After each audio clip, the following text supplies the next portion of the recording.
Hello and welcome to episode 14 of Retrospection. In each podcast we plunge headfirst into an old movie or a TV show and see if we surface with a smile on our face, or would we rather drown? I think we might drown. My name's Colin and I'm in New York. And I'm Paul and I'm in Reading. See, I'm not doing anything. Not doing it this time. I thought you would. You thought I would, and see, I like to play with your expectations. That's why I didn't do anything myself. Yes, I know. In this episode, we take a look at Street Talk from 1985, a TV series that ran for 13 episodes. It was originally a mid-season replacement for a failing show. That's ironic. What show was it? Just out of curiosity. I can't remember. Yeah, I don't. It's not surprising, is it? No, not really. So to tell people what the show's about, I'm going to read out the dialogue that's usually given over each episode. Oh, this voiceover is... Hasn't it got a weird pronunciation on some of the words? Oh yeah, absolutely. It's we thought that the voiceover on the start of Knight Rider was terrible. This is 100 times worse. Yeah, so this is Jesse Mack, an ex-motorcycle cop injured in the line of duty, now a police troubleshooter. He's been recruited for a top-secret government mission to ride Street Talk. That's how he does it, right? I was hoping you were going to do the voice, but that's good enough. Yeah, that's what he does for some reason. That is what he does. And then he does it on another word too. Yeah. An all-terrain attack motorcycle designed to fight urban crime, capable of incredible speeds, up to 300 miles an hour, and immense firepower. Only one man, Federal Agent Norman Tuttle, knows Jesse Mack's true identity. The man. The machine. Street Talk. Yeah. It's very well delivered. Thanks. Yeah. You're very intense. But it's a very strange voiceover. It is. It's He almost sounds sarcastic when he does it. Well, he's probably seen the episodes. Maybe. Before he had to do it, he thought the only way I can do this is if I take the piss out of it. So. This is Jesse Mack, an ex-motorcycle cop injured in the line of duty, now a police troubleshooter. He's been recruited for a top-secret government mission to ride Street Hawk, an all-terrain attack motorcycle designed to fight urban crime, capable of incredible speeds up to 300 miles an hour, and immense firepower. Only one man, Federal Agent Norman Tuttle, knows Jesse Mack's true identity. The man, the machine, Street Hawk. Street Talk stars Rex Smith as Jesse Mack, Joe Regalbuto as Norman Tuttle, Richard Venture as Lieutenant Commander Leo Altabelli, Jane Modine as Sandy McCoy, but only in the pilot, and Jeannie Wilson as Rachel Adams for the rest of the series. Mm-hmm. Rex is... He makes some very interesting acting choices during these episodes, doesn't he? Well, he makes one choice, and it seems to be, I'm just going to stand there with the same look on my face. He makes choices. I'm not necessarily sure they're acting. I think the choices are whether to read the thing off the card, or whether to read it off the wall, or read it off the little piece of sticky thing that they've stuck on the prop that he's holding. He was a singer originally. And dancer. He was a teen heartthrob in the 70s, right. Wasn't he? Yeah. He has a petition out from last year trying to bring Street Hawk back. Has he got many signatures?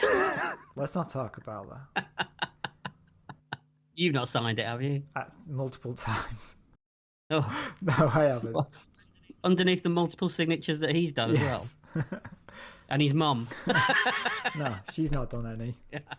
So the bike itself was designed by Andrew Probert, who worked on the design of the Enterprise refit for the motion picture, also Enterprise D for Next Generation, Airwolf, and Battlestar Galactica. Well, you can't win them all, can you?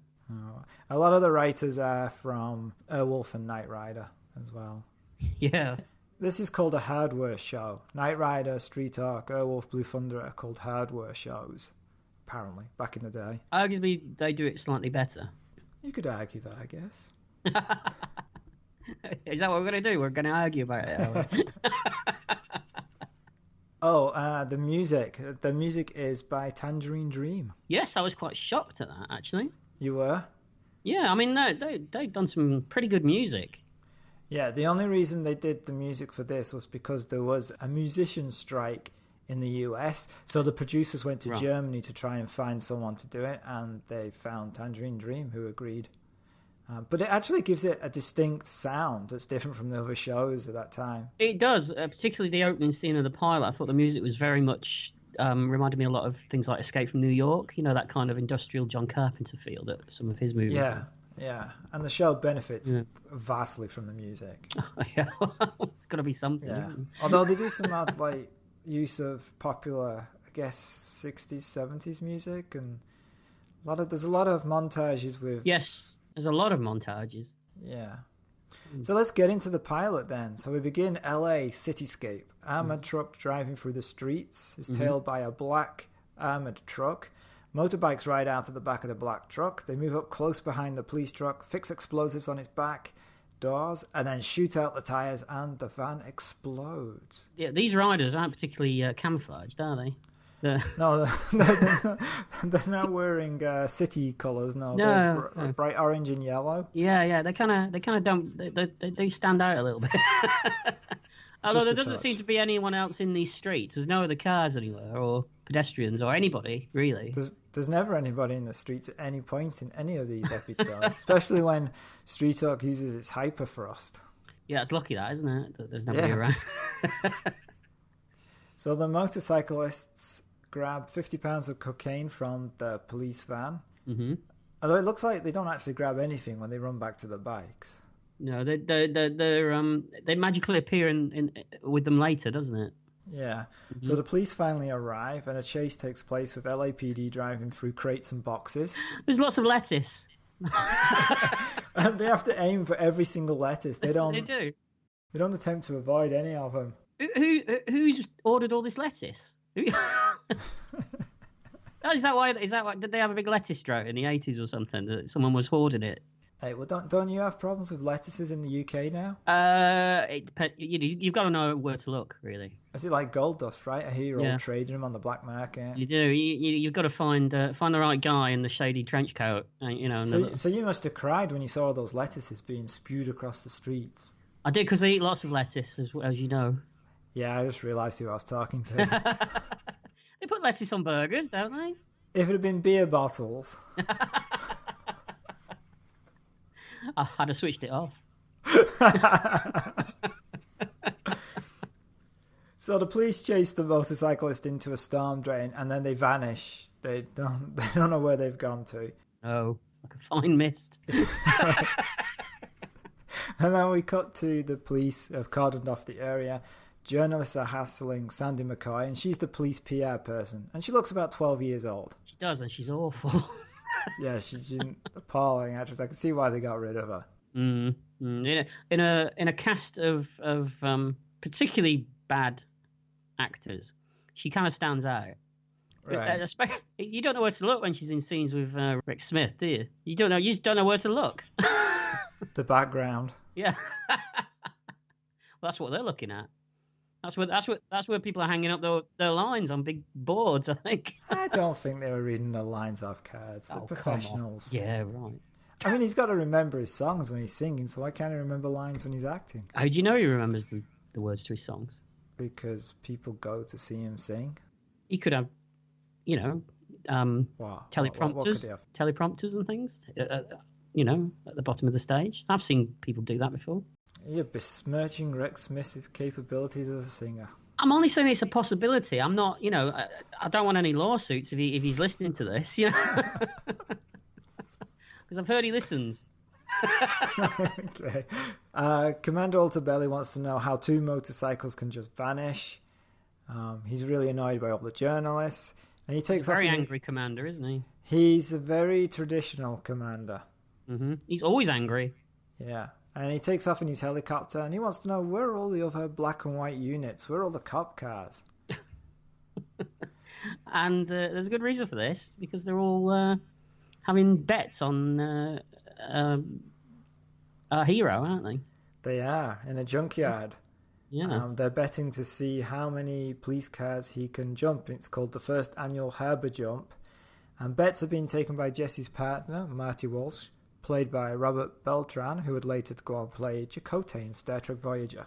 No, he famously hated Voyager, didn't he? Felt it was slightly beneath him.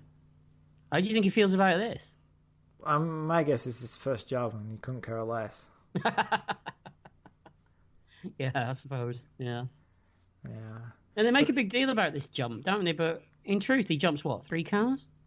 Oh, 4 at least. 4 at least. Oh, wow, sorry. And but he says to him like, "Oh, that was a close one." But when you look at the jump, it isn't close at all. No, not at all. In fact, it doesn't. I mean, you could do it. Without a bike, Yes. just run really hard up the ramp. I think as long as you had a good run up, you'd be fine. Okay, Yeah. I'll give it a go. As long as it's 4 Matchbox police cars. Yeah. No one specified on that it had to be full sized. No, they didn't. No. Yeah. Yeah. So Altobelli hears the odds of the bets going over the radio and orders a detour to the place the jump is taking place. Meanwhile, somebody unseen by the cops is actually filming the stunts. He is. Yeah. Yeah. And he's a bit shady, isn't he? Yes. So Jesse comes out on his motorbike wearing a red cape and a stars and stripes helmet, and he looks like Super Grover. I thought that. He Yeah. does, doesn't he? He does a bit. Yeah. Because he's he even does. wearing the blue LAPD uniform. True. Yeah. True. Yeah. He's got it on underneath. But Yeah. Jesse makes the jump. Altobelli lands, and before the cops pay out, they all have to try and get out the junkyard as fast as possible. Yep. And the commander's drinking. He's got bad stomach, hasn't he? He's drinking Pepto-Bismol, isn't he? Yeah, that's a gag that starts off at the beginning of the pilot, but is never mentioned again anywhere in the pilot. Is it? And I don't remember seeing it in any of the episodes either, so I guess they gave up with that. They probably gave up. Yeah, I would have thought. So back at the office, Altobelli is going to suspend Marty and Jesse for 2 weeks for this little stunt. Mm-hmm. And then we cut to a secret location with the guy videoing Jesse now talking to someone from the government. And we now know that this guy is Norman Tuttle. Yep. He's the computer genius who's created Operation Street Hawk. The only thing that this guy's missing at this point is a wheelchair. Yeah. Because, there was always a tech guy, and they usually were in a wheelchair, weren't they? They were. Is it War of the Worlds had a tech guy in a wheelchair? War of the Worlds had one in a wheelchair. Okay. I think there was a couple of other ones as well. I just remember lots of wheelchairs going on. Right. But and so they're already bucking the trend in this show. He's got That's legs right. that work. Yeah, So, yeah. Now Norman doesn't want Jesse to be involved, but this other guy does because he says we want a cop with a test pilot mentality. That's right, and he says that he has the right stuff, doesn't he? He does. Just in case you didn't hammer the point home. I'm not sure what stuff he's talking about, but he's got it. He's got it.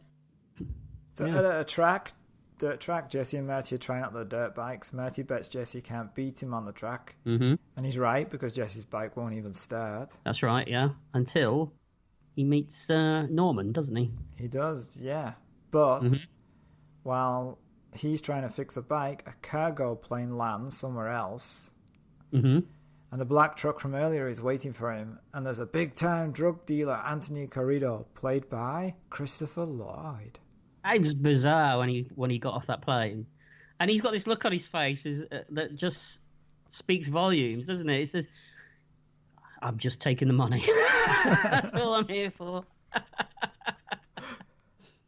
But he's still the best actor in the show. I think the guy playing Norman Tuttle is okay. Yeah, that is true. He's okay. Yeah, he's not too bad. But then again, if you put anybody next to Rex Smith, they're gonna come out good. You've really got it in for Rex Smith. Not since Michael Parr in Streets of Fire have I seen someone as bad as this, I have to say. Wow. Yeah. You're going to do your top 5 worst actors. I'm sure we'll get there. Well, now you have 2. I've got 2 so far. Yeah. I'm sure the kind of movies we keep watching and things, it'll mount up, don't worry. Right. So Norman offers to help Jesse fix his bike, but Jesse's not listening. And then Norman tells him about Operation Street Hawk, but Jesse's still not interested. Does never trust a Fed, he says, because you never know what side they're on. And he rides away after Marty to do his, thing. Like, What is it they're actually doing? Marty's picked this trail, and they're having a race. Right, okay. Just for shits and giggles. But he gets a good, half an hour head start on him? Oh, yeah. I mean, that wasn't planned, but yeah, it does. I mean, it's a waste of time even trying to catch up with him. Yeah. But he didn't carry on on his friend bumping into a bunch of drug dealers, did he? I know, he should have seen it. As soon as he saw Marty's dead body, he should have gone, yes, I'm going to win this race, and just carried on. Is that what you would have done? yeah. So long, Marty. Remind me never to get into any dirt bike racing with you. Right. Do you think Anthony Carrido, Christopher Lloyd, was confused by the fact that one of the characters was called Marty? Was this would have been after the first one, wouldn't it? Would have been after the first Back to the Future. Back to the Future was 1985. 85. And this is 1985. Oh, well, maybe he hadn't done it yet. Maybe he could have just used the same script. He's like, maybe he kept accidentally calling the character Marty and then just thought, well, let's just keep it. It's just easier. He does look confused, I have to say. Aren't we all? Yeah, I was at this point. So, of course, Marty has been killed by Anthony Carrido. Jesse finds the body, and just as he's about to find the body, the black truck rams into him. And he shouts, "No!" Oh. That was better than him, wasn't it? I delivered that better than he did. And Jesse is lifted to hospital. He is. Well, when they're wheeling him down this corridor in this hospital, he looks perfectly fine. He doesn't. Not he's only just been hit that, by a dirty great truck. but did they not use his head to open the doors? I think they do. Yeah, I think they go bang straight through the double doors. Because I hear the voice and he's there going, "Someone else get the doors. Nobody does. It just goes bang." At this point, I thought, is this a spoof? Is this by the Zucker brothers or something? Is this Carry On Doctor? Are we doing one of these again? I wish it was Carry On Doctor. So when we next see Jesse, he has a cane and a limp. Nothing else wrong with him. No scratches, no bruises. He's just got a cane and a limp. Yep. Mm-hmm. And he's in Altobelli's office and finds out that IA has taken the case of Marty's death because people think Marty may have been involved. Jesse is furious. This is his friend. Of course, Marty wasn't involved with this. But Jesse has been moved to public relations because that's what you do when a motorcycle cop gets his knee messed up. You give him a job that needs an English degree. Absolutely, and I mean he's gonna be a whiz at this job because he's so charismatic that he's gonna be great at public relations, isn't he? And he's an excellent writer. He is.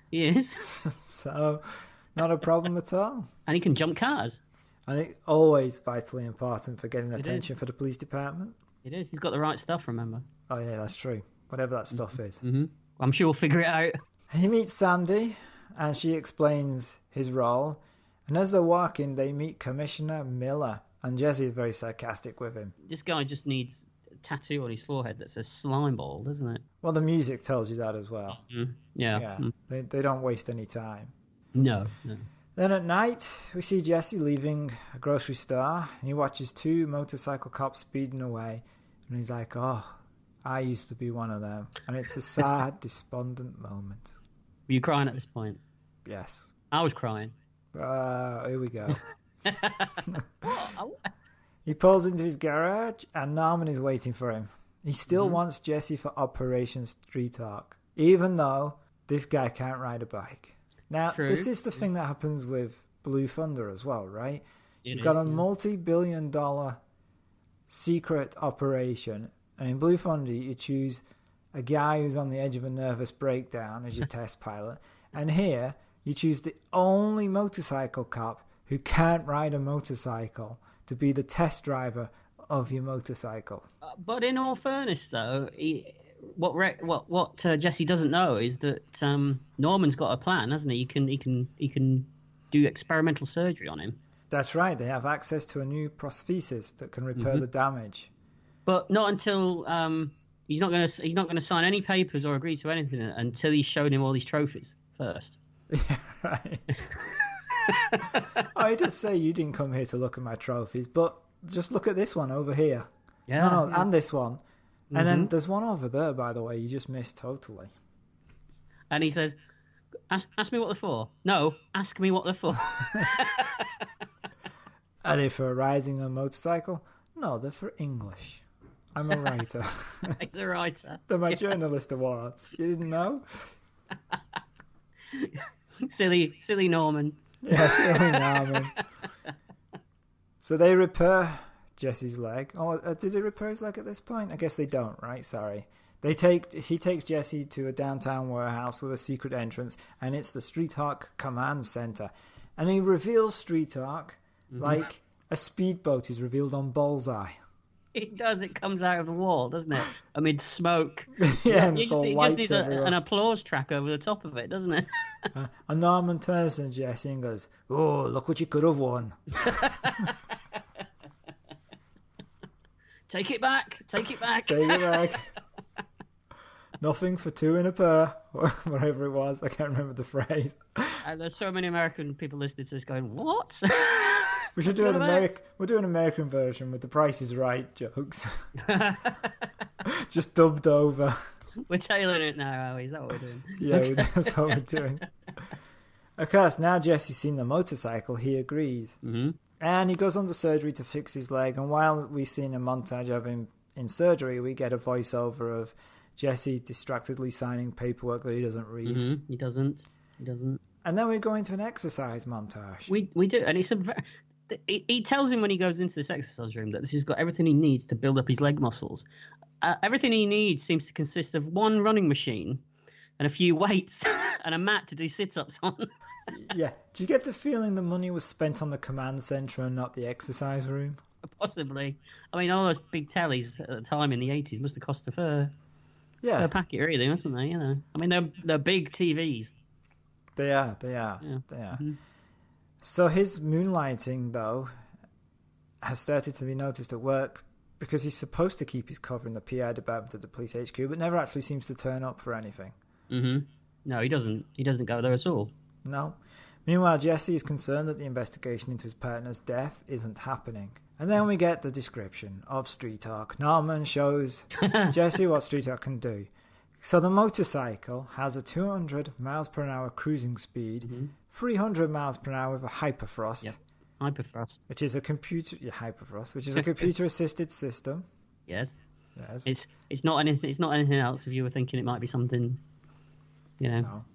It stops on a dime thanks to airfoils that use negative airflow. And I'm sensing some of that from you for this show. Am I playing my cards too early? I'm sorry. Just a little. It has a compressed air vertical lift system. Oh, that's great. You sound like the person in the car showroom who's got a vertical lift system. Oh, that's great. But you keep calling it a bike, though. It's not a bike. It's a motorcycle. No, it's an all-terrain pursuit vehicle, apparently. It's a bike. Not even a very nice one, is it, really? No, not really. No.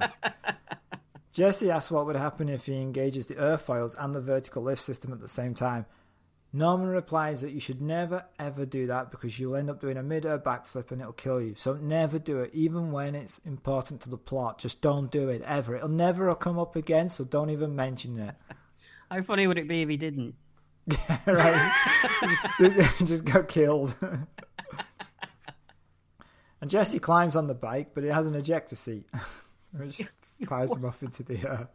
What is the point of an ejector seat on a bike? So it can't be stolen. Although you'd think the fact that they can't turn it on without Norman actually turning it on at the command center would be a deterrent. This is true. And isn't the ejector seat, it's not actually the seat that flips, is it? Isn't it like a rod that comes out of the seat and flips him over in the air? I don't even see. I think you just see him jump up in the air. I'm sure there's a rod that comes up. Maybe there is no ejector seat. And Norman's like, "What are you doing?"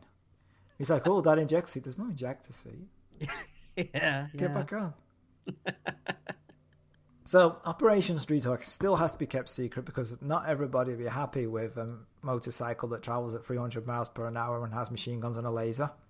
Yeah. And Jesse still has to pretend that his leg is still injured. And he's like, "Well, how long for?" And Norman says, "As long as it takes." And Jesse says, "Hey, I didn't sign up for life." But Norman tells him, "Oh, you did."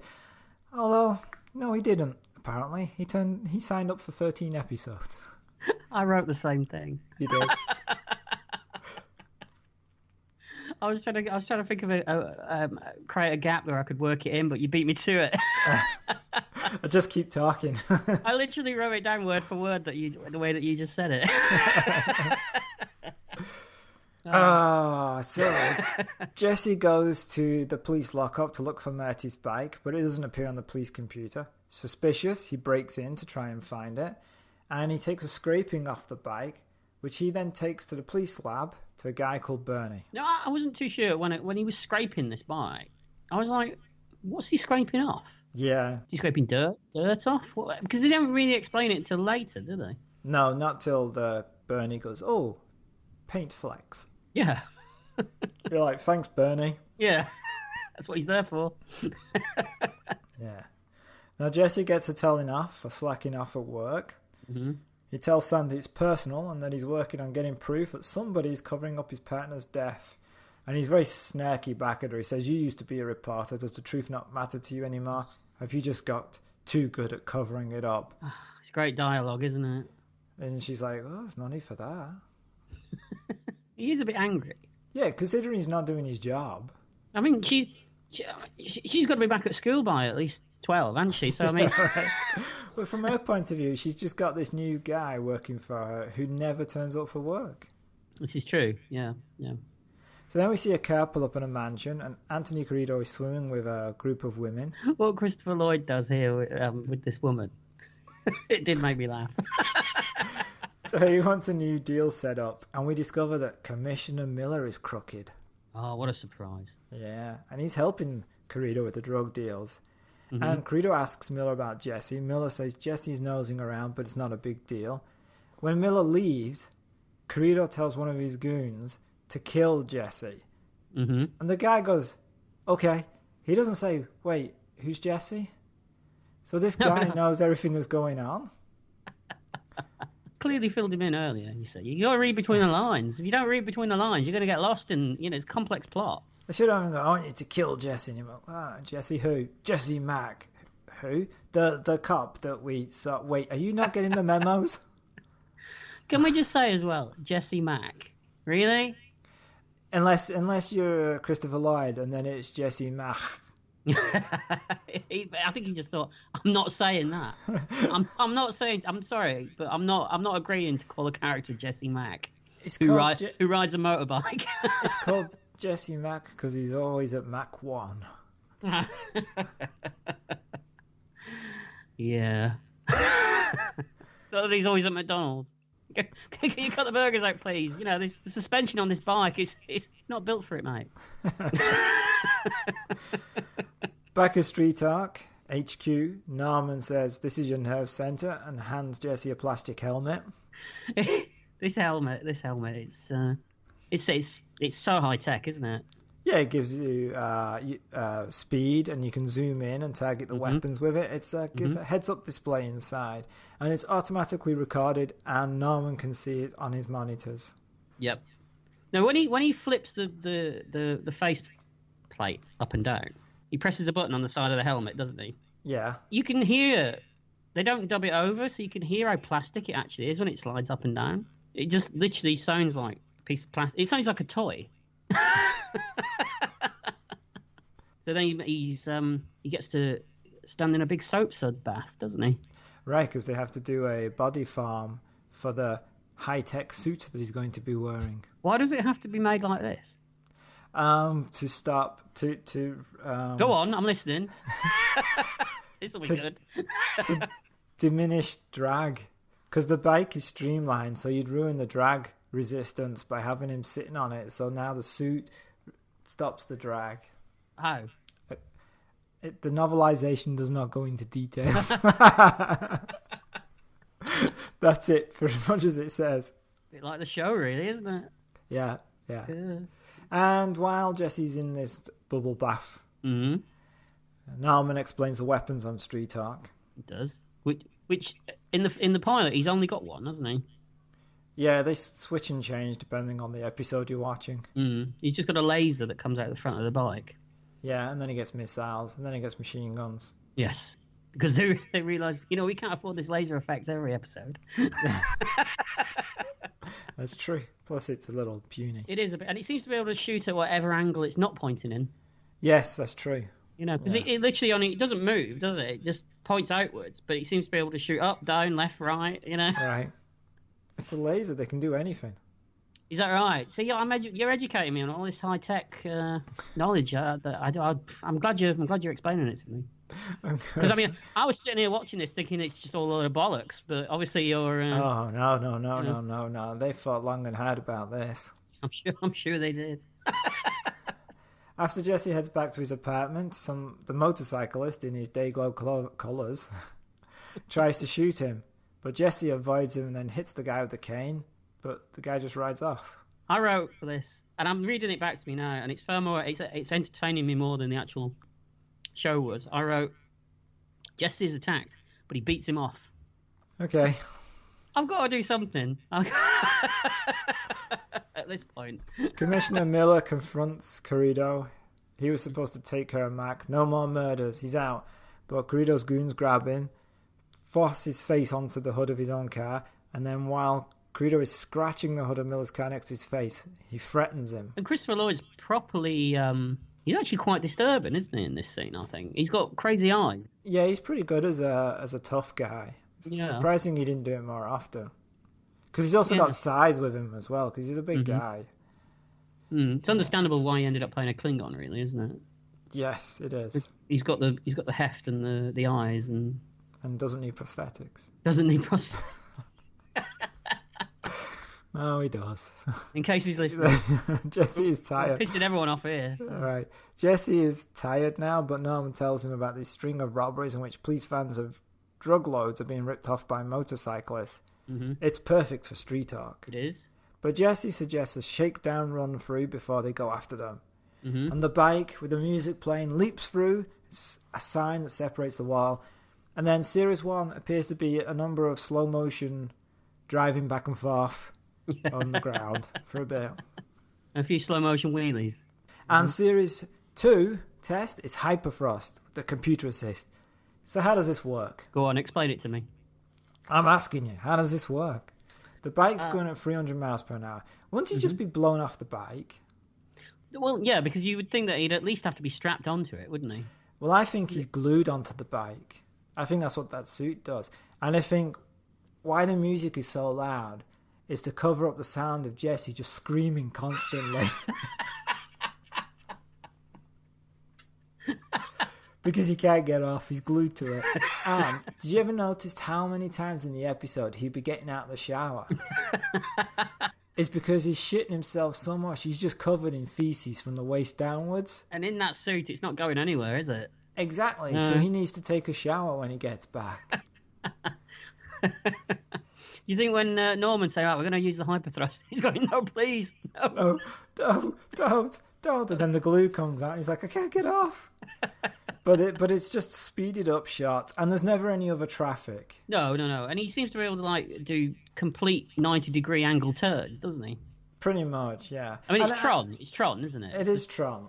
And you just think, this is 1985. You can just imagine the bike's going 300 miles per hour around the streets, and then you hear Norman go, "Oh," and Jesse's like, "What's up, Norman?" He's like, "Syntax error."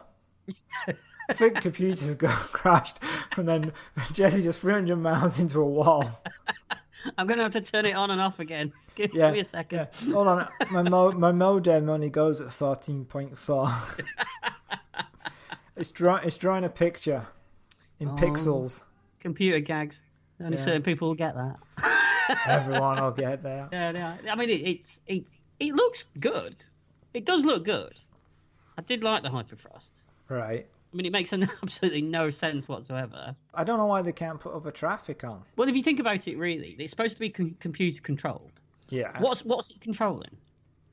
The bike. Right.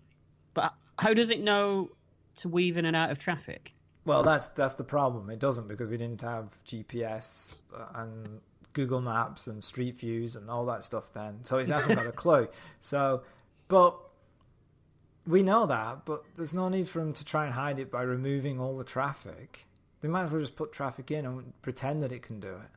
Yeah, because, I mean, you could just drive the bike around the traffic at normal speed, because you're only going to speed it up anyway when you do the hyperthrust. Yeah, they didn't really go at 300 miles per hour. You know that, right? Don't spoil it for me. Okay. But it was so realistic. I thought, you're telling me it's not real. Disappointing, I know. Next, you'll be telling me that Airwolf wasn't real. Or that Kit can't really talk. Although Oh, no, that's fine. Truth be told, when I sat in Kit, didn't say anything. I tried. Yeah, well, I don't like speaking to you. Why would Kit? Fair point. Yeah. But your explanation of the hyperthrust, I would have been more than happy for that to actually just be in the episode. Shit and all. That would have. It would have been. It would have. I just because he was getting out, going, just walking towards the shower. No, the bubble bath. That's what it is. That's not a body mold system at all. It's just cleaning him off. Oh, what a horrible thought. Yeah.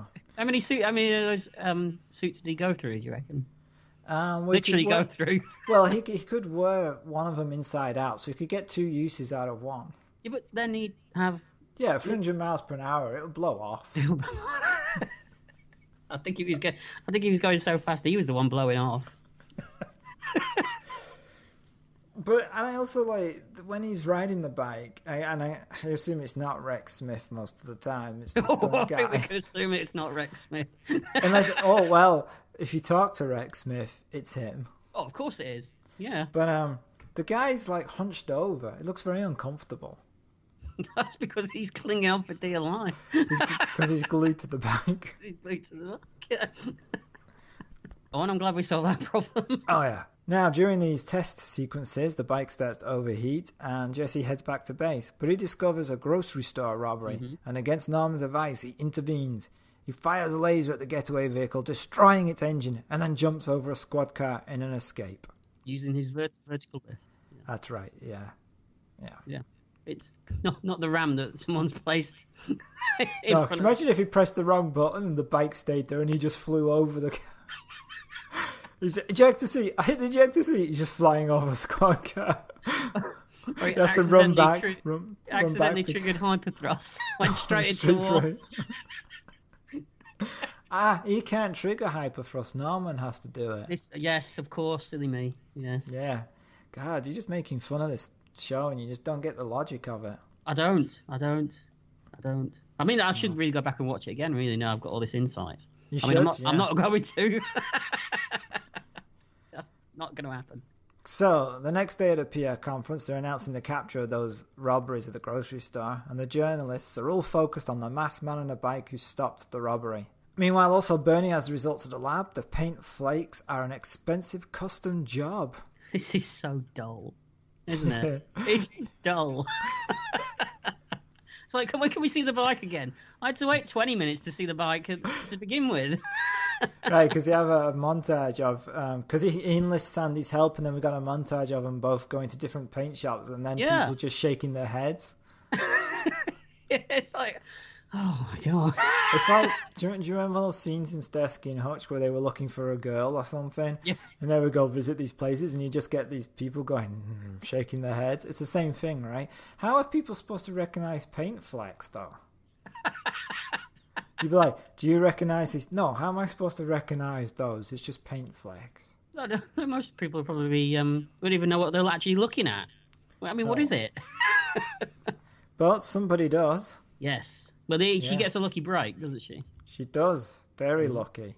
She finds a place that actually does do that type of paint and is responsible for painting the big black truck that's been seen at the robberies. Mm-hmm. And also someone else's car's there at the same time. Yes, Commissioner Miller's car's there because it's having a paint job done because of scratches that Corrido did on the car. Now, I actually thought that was kind of good that the car was there because of Corrido scratching the hood. Well, don't they make a big deal out of the fact that he loves his car, don't they? And that was why he scratched the car. Yeah, but I thought that was kind of neat. Well, it makes sense. Yeah, it does. Mm-hmm. I'm very begrudging you. Oh, it makes sense. What do you want me to say? We've just been talking about hyperthrust and shitting in your pants. I mean, help me out. Come on. Yeah. As Sandy's going through the murk, Commissioner Miller turns up and pulls a gun on her. He does takes a hostage. Yeah. Mm-hmm. Mac is called to Street Hawk HQ. A drug disposal is going down, and it could be raided, so Norman sends Jesse to check it out. So cue stock footage again. Yes, there's a lot of stock footage in Street Hawk. Mm-hmm. Do we really need to see him leaping out of those doors every time?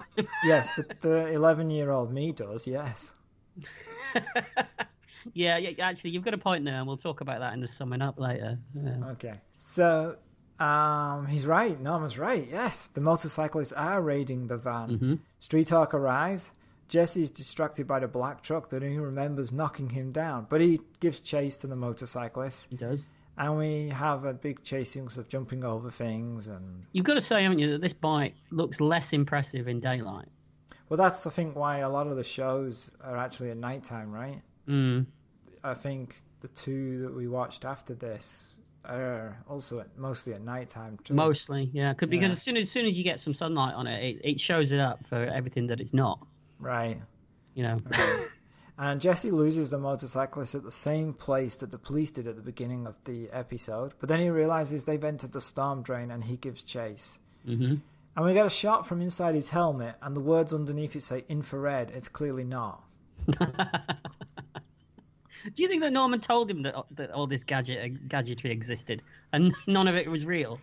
Yeah, you think like really he's there going you're doing 150 miles per hour and it's just Norman going like blowing down the microphone to make him, and Jesse's like, oh yeah, it feels really fast. It looks a lot less fast than I think, but the numbers are high. This is why he's always telling him not to push the bike so hard, isn't it? Yeah, because it's just a dirt bike with plastic bits stuck on it. Yeah, exactly. Yeah. Maybe he doesn't really do hyperfrost. Maybe it's just drugs. He's pumping something into the helmet. Yeah. That's you just put this on. Don't worry about the syringe. I don't know. I prefer your idea that he's shitting himself. Sure you do. Brings back memories. It does. Yeah. Oh, I mean, no. So they're shooting at Street Hawk, and they shoot at him in the way that everybody in every episode of Street Hawk shoots him. They either shoot at the floor or the motorbike. They never shoot at him. It's total A-team, isn't it? Yeah. So he knocks one of the riders over, but when the motorcyclists come out of the drain, the police are waiting for him because Norman has phoned ahead. Mm-hmm. And Street Hawk has to make it escape because he's also wanted by the police. Yeah. For being a vigilante. Mm-hmm. Commissioner Miller takes Sandy to Corrido. Don't know why, but he does. Yeah, I was thinking about this. Why does he take her there? I mean, he doesn't know who she is. Right. Does he? You know, Christopher Lloyd's character doesn't know who she is, and he's really not that interested. Not really. It's just one more person for him to have to get rid of, isn't it? Because he's basically taking her there and then showing her his face. But Miller's against murder, really. So, and he's probably somebody who couldn't do it himself. So maybe he just couldn't kill her. He would give it to Corrido, and he'd do the deed, or he'd get Jimmy to do it, the guy who knows everything that's going on. Well, he'll kill anybody, won't he? Right? Yeah. Mm-hmm. So Jesse, meanwhile, back at Street Hawk HQ, makes Norman view the tapes because he wants to see the black truck. Mm-hmm. And then we get an excellent magnification of the license plate. Reminded me of the Blade Runner thing. I thought he was going to see around the corner at one point. Yeah, but this is worse. This is pure 80s magnification skills. For some reason, I don't know why, but image technology has got worse since the 80s. This is true. I mean, it was amazing in the 80s. We talked about this in Tango and Cash, didn't we? How yes, we did. You can do vid conversations and zoom in and out, and it's like and pan around the room and things like that. It's like when the Romans left, and then you had the Dark Ages, and everyone was like, "What are these holes in the ground?" This is what we've become. We've regressed. We've forgotten all this great technology that we had in the 80s. Well, it's a good thing that there's shows like Street Talk out there that can show the way for us, and maybe we can reclaim some of that, that lost technology. It is good we have these documentaries. now you're just pushing it too far now. Okay. You were going so well, and then you stepped over the line, and, So Jesse locks Norman in the exercise room because he wants to take Street Talk to get Corrido. Now he's got the license plate of the truck. He can trace the truck's location. Mm-hmm. It's amazing that no one else has the license plate of this truck of all these robberies. No one's seen this truck at the robberies before? Well, in all fairness, all the other police are probably off watching someone else do a jump over 4 cars. Maybe 5 now. Could be 5, yeah. Yeah, because they've seen 4 already. Yeah. Meanwhile, Corrido arrives home to find Miller and Sandy there. He's not happy about this. Norman managed to unlock the room and get back to his console, but Jesse has wrecked the controls. Yeah, it's just irresponsible, really. I mean, the amount of money that probably cost back in those days. Yeah. About threepence halfpenny. Tuppence halfpenny. What the hell? Threepenny bit. Jesse arrives at Corrido's and shoots the laser at the gate, knocking it down. Mm-hmm. Meanwhile, Norman is trying to repair his console. That just sounded wrong. I don't know how you could make that sound wrong. I'm repairing my console. Oh yeah, okay, all right. Don't take too long. Don't look at me like that. So Corrido hears that someone's entered his home illegally, and there's an alarm going off. So he gets all his goons with his guns to attack the person, and Jesse's immediately knocked off his bike and has to run away. He's not doing well, is he? For someone who's got all the right stuff. Yeah, right. He seems to have lost some of his stuff. Why doesn't he get back on the bike? It's the whole point of the show. Well, he runs around the garden for a bit, and then he does get back on his bike, doesn't he? It's not called Street Chicken. Street Chicken. Well, I would imagine that the only reason you're tuning into this show is to see the bike in action. Yeah, right. And then he's not on the bike for most of it. No. Mm. So Jesse knocks one of the men out, but the other has to drop him until Sandy whacks him with the shovel, because she managed to escape earlier on. Mm-hmm. Jesse grabs the machine gun, and now there's a gunfight, and police arrive. Corrido and Miller escape in their respective vehicles. Corrido in his truck, Miller in his Merc, but Miller doesn't get anywhere. No. Police stop him. But Corrido escapes. Mm-hmm. And then suddenly we're in the desert. Yes. Why are we in the desert all of a sudden? It's LA. The desert's right there. Does he live right on the edge, does he? Oh, he lives on the edge, okay. He's Chris Lloyd and he's on the edge. Yeah. Jesse finally remembers that he's got a bike, gets back on it. Mm-hmm. Norman won't release control. Jesse tells him either let him get Corrido or he'll hand the bike over to the police. Norman relents, and Jesse chases Corrido in his truck. See, so here we've seen that you can't turn the bike on yourself. That's right. It's a good safety function. Especially with him on top of it. Now as they're speeding around the streets, we encounter a truck with fallen crates blocking the road. Well, as I said, we're not in the streets. We're in the desert, and there's people unloading crates of. Isn't it a mountain pass? Like it's got hills and stuff, and yeah, but there's no buildings around. So where are they taking these crates? Oh, I assumed they'd sideswiped and they'd fallen off and over the road. Is it more lettuce? I didn't think they decided to block the whole road and just empty the boxes to build a wall of crates. Just in case somebody needs to come crashing through. Yeah. So the police can get through. Mm-hmm. So now it's just Corrido and Street Hawk. But we get a malfunction, don't we? We get a malfunction and the screens go dark on Norman. Lots of red squiggles all over the bike. Yes. Mm-hmm. Oh yeah, right. They do some weird effect for some reason. It looks like a cartoon. Yeah, and so we have a chase, and for some reason Corrido drives through a sign. Yes. Yeah, not sure why he does that, but he does. They face off against each other, and when Jesse opens his visor, Corrido realizes who it is. Mm-hmm. Jesse Mach, he says. And Corrido chases him towards a gorge. Towards a what? The bike is going to go... A gorge? A gorge. A gorge. Yeah, that's what we call them. What do you call them? A big cliff? I don't know. I know what a gorge is. I do know what a gorge is. Isn't Big Cliff just your last boyfriend? No, that was his last boyfriend. Oh. Yeah. Just an odd choice of word, but carry on. Well, it's an American expression. Get used to it. You're infected. Well, wait. Don't they have that? They have that place in the UK, Cheddar Gorge. Cheddar Gorge. Yeah, look it up. That's what it's called. Is it cheese? No, it's true. What? You'll time that one in post, won't you? Might delete the whole thing. Might delete the whole gorge conversation. The whole conversation is one big gorge. A gaping gorge. So, Corrido chases him towards the chasm. Good, well done. And just as the bike's going to go over, what does Jesse do? No, he doesn't sigh. Oh, that's what I was doing. He engages the vertical lift and the earth foils. Yeah, it's as good an explanation as any. He engages the vertical lift and the earth foils, and the bike backflips over the truck and lands behind it, and Corrido flies over the cliff edge and explodes on the ground and is dead. It's how can you describe this special effect? Impressive. Impressive. Realistic. Beautiful. You could use those words. Again, we're going back to what we were talking about, acting choices. You using those words would be a choice. It's not necessarily the correct choice, but it's a choice. Okay. It's not the words I would use. Back at the press conference the next day, journalists are asking about Street Talk.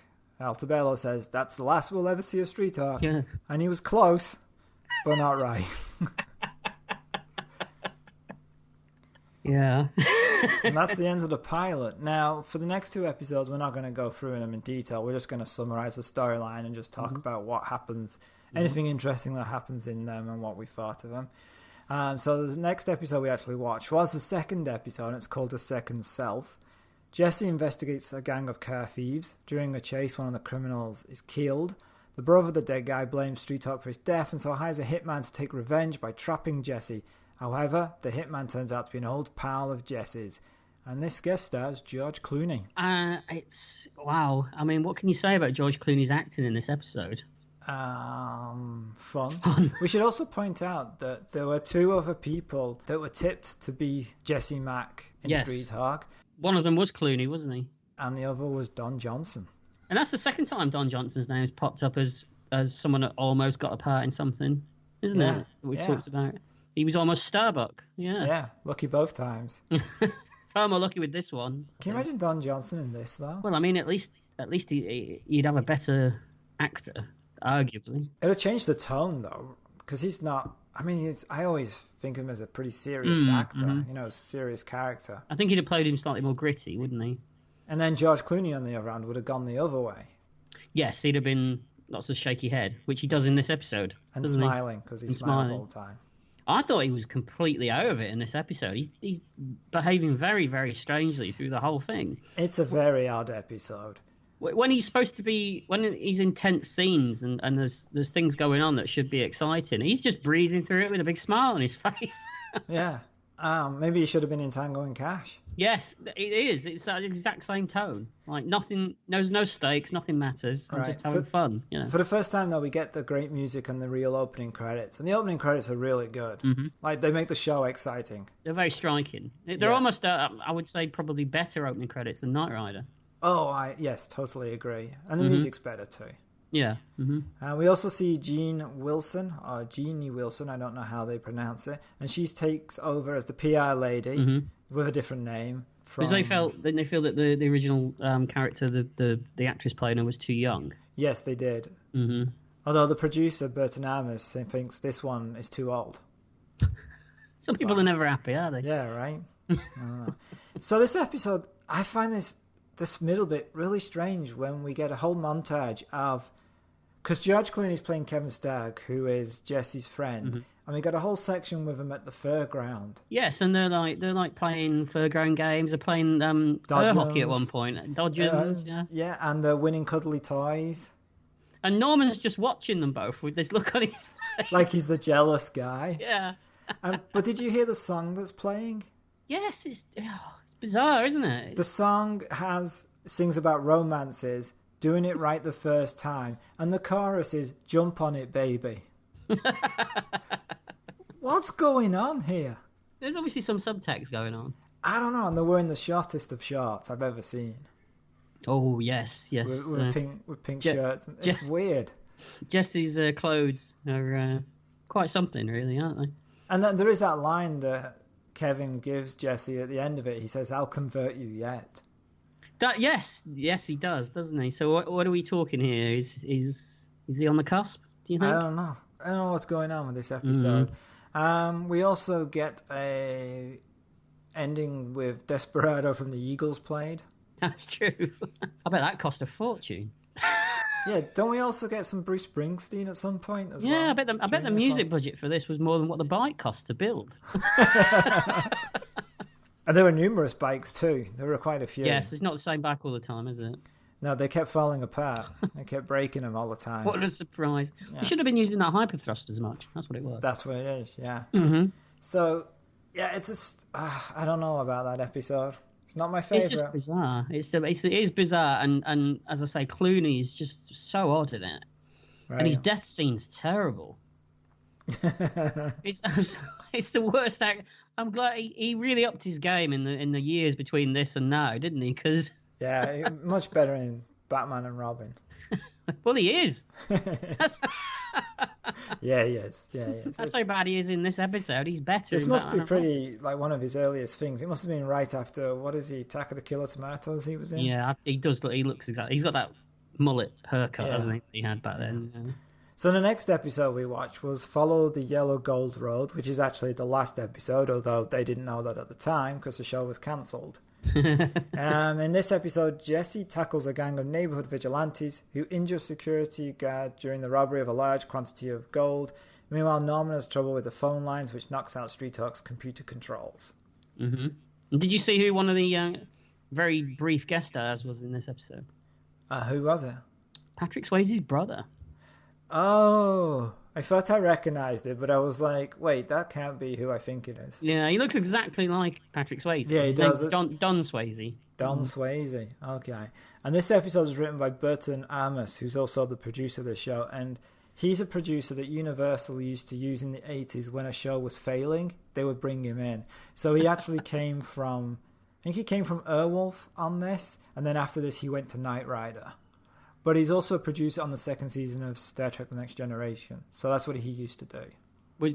Was he renowned for, getting shows out of trouble? Is that what he was there for? Or was he there to kill it? I don't know, because in his interview, he seems to come across as the guy that was there to get shows out of trouble. But every show he's in is already in trouble and dies. And then he moves on to the next one. So it seems like it's a job that you can't really win. So he's kind of like Christopher Lloyd's Hitman. Yes. From the pilot episode. Yes, he is. Except, I guess, Next Generation, because he left and the show carried on. Yeah, he didn't do a good job on that one, did he? No. So, this episode, the one thing that made me laugh at the beginning is when they shoot the guard. The guard doesn't move. There's no reaction. There's nothing. There's no blood or anything. Well, this whole thing's really, really silly because they're breaking into the Federal Gold Depository, aren't they? Which seems to consist of one room and an office with one guard. Right. You know, it feels like a show that's done at this point, doesn't it? Yeah, but there is a good line, because Jesse's always arguing Norman about what he wants to do. And Norman says, if I wanted a majority decision, I would have built a bus. I thought that was a good line. Yeah, it's one of the few. The vigilante group appears to want to clean up the neighborhood, but only at night. Mm-hmm. Why don't they do it during the day? Yeah, true. Yeah. We get stock footage of cop cars that actually don't match the ones in the show. Yeah. They look like they're from 20 years earlier. Yeah, what a shocker. Yeah. Nobody shoots at Jesse. They always shoot at the bike or the floor. And we've got this weird B-plot with the phone company having cut them off or something. Yeah, that's right. So none of the computers work. Mm-hmm. But there is a line where Jesse says to Norman, I'm watching a man with computer withdrawal, which is kind of precedent for what happens now when I suppose. when the internet goes down now. You're like, oh my god, the internet's down. What am I going to do? Your world's collapsed because Yeah. you can't go on Facebook. Which would have been weird in 85, but it's normal now. So, I don't know, there's some nice little action scenes, I guess, but it's okay. Have you anything to say about that episode? Not particularly. Oh, But just jeez. other than the fact that, as I say, I think it was a show that was done at this point. I mean, it was a boring episode. Right. I thought we should do the last one, even though it isn't a real last episode, though. Mm-hmm. Well, it's always a good indicator of why something was being cancelled, I think, as to where they end up. You know. Yeah, that's true. You could see it in that last episode that we did of Knight Rider, where it just looked like a show that was winding down. Right. You know, the stock footage was getting more and more. You know, the actors at this point. I mean, apart from the guy that played Norman, even in this last episode, I think everybody else looked like they had already left. So, what do you think of Street Arc? So, actually, what do you think of these shows in general? These, what they call hardware shows? I mean, they're very 80s. They don't seem to make them anymore. No, I do have ones that I like. Like Knight Rider, you used to like, right? I did used to like Knight. I mean, we didn't include it in our list Right. in the end, but at the time I liked Knight Rider. Airwolf was another one that I quite liked. But there were so many of them. I mean, there was things like Automan. Is that I guess that's a hardware show. Mm-hmm. I guess that is. No, it's about a sentient computer, isn't it? And you can farm vehicles somehow. There's just so many of them. Yeah, and at first I was going through them and I thought, oh, they've never done one on a boat. But I think they did in the 90s called Thunder in Paradise. Yes, I remember Hulk that one. Hogan, doesn't he have a boat that's got gadgets on it? Mm-hmm, that's right, yeah. I can see why, going back to what you said earlier, I can see why the 10-year-old me would have loved this. Yeah. Because, and I probably was quite bored in between when the bike wasn't on screen, I would have thought. But probably the bike on its own was enough to get me through it and make me feel like I was enjoying it at the time. Right. I was surprised how much merchandise there was for this show, considering there's only 13 episodes. Absolutely. I mean, recently I managed to pick up an annual from 1986. Right, and in the UK they did 4 novels. Yes, because you say you're reading it now, aren't you? I'm reading the first one. And I think you had it back in the day as well, didn't you? Yeah, I did, yeah. Yeah, but maybe they commissioned all the merchandise when they really thought it was going to be a hit. Yeah, I guess so. There's a lot of toys too. Yeah. You've got to say though, haven't you? That, I mean, it is a Knight Rider clone, and I can imagine Glenn A. Larson being very confused that someone was actually ripping him off for it. It's like, why didn't we think of a bike? We could have spinned it off from Knight Rider. Oh, don't get me started. Some of the action's quite good, but it's got so many other problems. Chief of which is the actors, who are mostly terrible. Yeah, there's no personality from Jesse Mack. Rex Smith's awful. Yeah. He looks perpetually confused all the time, probably because as an actor he was. Right. Plots are basic, the characters are basic. I can't see where the show would have gone in the long term. I can't see what they would have done with it if it had continued. It doesn't have the backstory that something like Airwolf has, because Airwolf had all that Vietnam material they could play with, and also the CIA material, and the fact that he was hiding the helicopter from them. Knight Rider had, I guess, the background of him being an ex-cop and not knowing his identity, and then they also had, of course, the cat talks, so you had all that. And he was in Knight Rider. He was going around helping people all over the country. That's Whereas true, Street Hawk would have been set in this one city all the time, so you'd have to be constantly coming up with stories that are just in this one place of him solving, foiling crimes. Yeah, you know. Yeah, so you're very limited. So, what are your thoughts then? I love it. It's fantastic. I do that every time. Like, it's not very good. Oh, let's be honest. It's completely rubbish. It really is. It's a terrible show. But there's just something about it that I really like. I don't know whether it's still the 10-year-old me that enjoys the music and the bike, but I can sit down and watch this show again and again and again. And I don't know why. I can't explain it. Yeah, I can't explain that either. And I just enjoy it. I mean, it's rubbish. It really is. So you'd say yes, would you? Oh, I'm torn, because it is the hit list a hit based on how we feel about something or how good we think it is? Because there's a difference between the two. I think it's a combination of both, isn't it? Because I know there are films that are rubbish that I like, and I know there are films that are good that I don't like. It's not the same thing. I think it's about how we feel. We're necessarily saying we should include something on the list because we think it's the greatest thing ever made. Well, you know what then? Screw it, it's a hit. Well, for me, it's a miss. You wanker. Don't know what you're talking about. Well, how can you not enjoy this? How can I not enjoy it? Yeah. I told it's just a bike that goes 300 miles per hour. What more do you need? More of that would have been nice. Okay. And less of the other stuff. All right. Really. I get you. So you don't like the bits where the drama or the acting bits? No, because it's not interesting. None of it was interesting. Right. And then there wasn't enough there to keep me interested in between all the bike stuff. And I mean, the fact that we had to wait 20 minutes or so in the pilot to see the bike actually do anything. That is ridiculous. Mm. Like, even if you think about all the other shows, Well, I guess Knight Rider you don't see much at the beginning. They wrap that thing up in 10 minutes, I think, at night. In Knight Rider. Airwolf, they do the test run, so you see that at the very beginning. Mm-hmm. And you're tuning in for the bike. Yeah, totally. Yeah. And you don't get enough of the bike. Ah, So no. I can see your point. You're wrong, but I can see your point. Well, you wanted a disagreement. We've got one. So there you go. Well, that's it for the excellent and fantastic show Street Talk that we both liked. No, we didn't.